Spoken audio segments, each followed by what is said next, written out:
Hello friends, जो ये news है आपका मिलिट्री लॉजिस्टिक्स एग्रीमेंट, ये विज़न के सितंबर महीने से है सिक्योरिटी पार्ट से। तो पहले समझते हैं कि मिलिट्री लॉजिस्टिक्स एग्रीमेंट क्या होता है।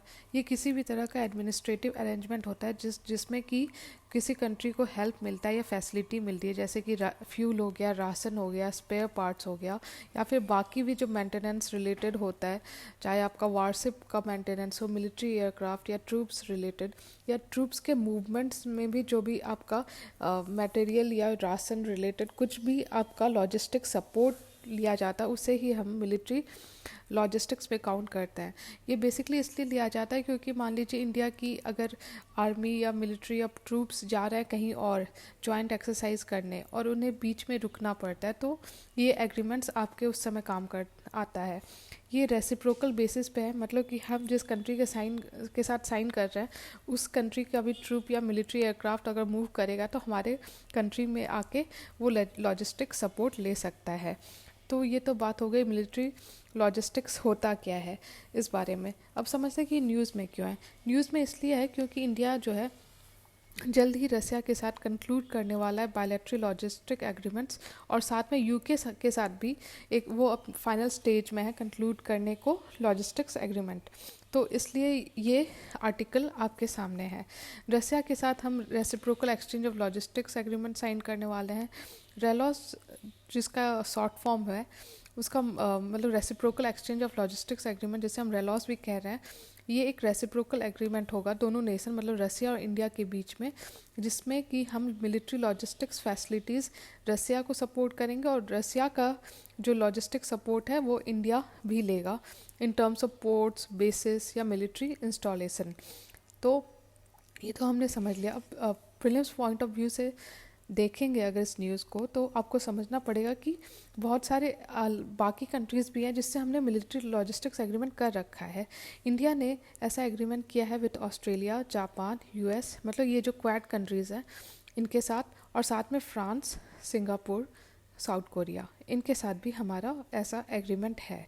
और साथ में अभी इंडिया ऑलरेडी प्रोसेस में है और इस तरह के एग्रीमेंट साइन करने के, जैसे कि यूके के साथ हो गया, उसी तरह वियतनाम से भी हम बात कर रहे हैं। तो अगर ऐसा एग्रीमेंट्स क्यों किया जाता है, जो नेक्स्ट पॉइंट है कि ऐसा एग्रीमेंट क्यों किया जाता है, क्या बेनिफिट्स होते हैं। तो पहला है कि इससे क्या होता है कि एक्सपेंड होता है हमारा इंडिया का मिलिट्री रीच, चाहे वो मैरीटाइम आउटरीच हो या इन्फ्लुएंस हो।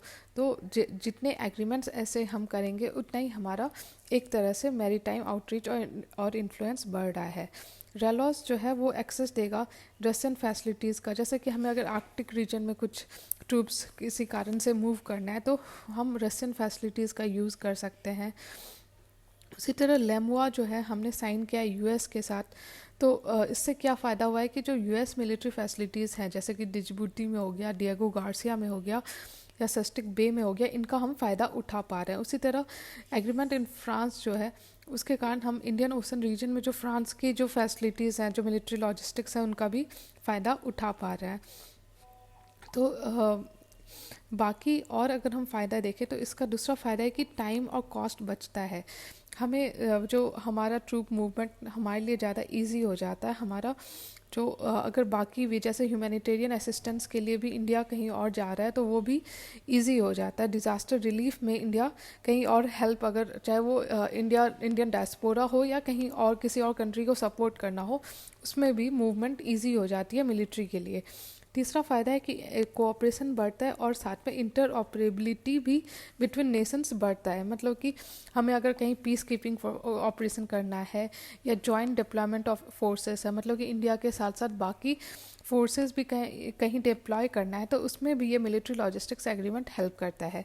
चौथा है कि स्ट्रेटेजिक इंपॉर्टेंस भी इसका बहुत ज़्यादा है, क्योंकि ये एक तरह से कंट्री का पावर भी प्रोजेक्ट कर रहा है, हमारा फुटप्रिंट बढ़ रहा है इन फार ऑफ वाटर्स, एंड इससे हमारी सस्टेनेबिलिटी भी और ज़्यादा मल्टीफोल्ड बढ़ रही है।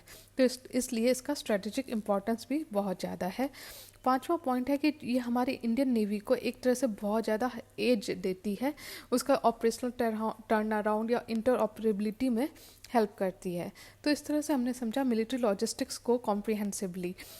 अगर जिस तरह से चाइना का फुटप्रिंट बढ़ रहा है और जियोपॉलिटिकली जिस तरह से सिनेरियो चेंज हो रहा है, उसको मद्देनज़र रखते हुए इंडिया के लिए ऐसे एग्रीमेंट्स बहुत ज़्यादा ज़रूरी हो गए हैं।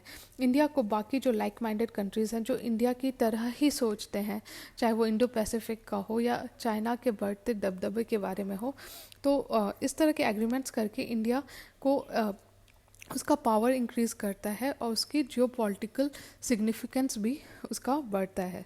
तो इस तरह से हमने समझा मिलिट्री लॉजिस्टिक्स एग्रीमेंट को कॉम्प्रिहेंसिवली।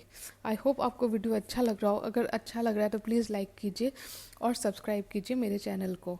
Thank you.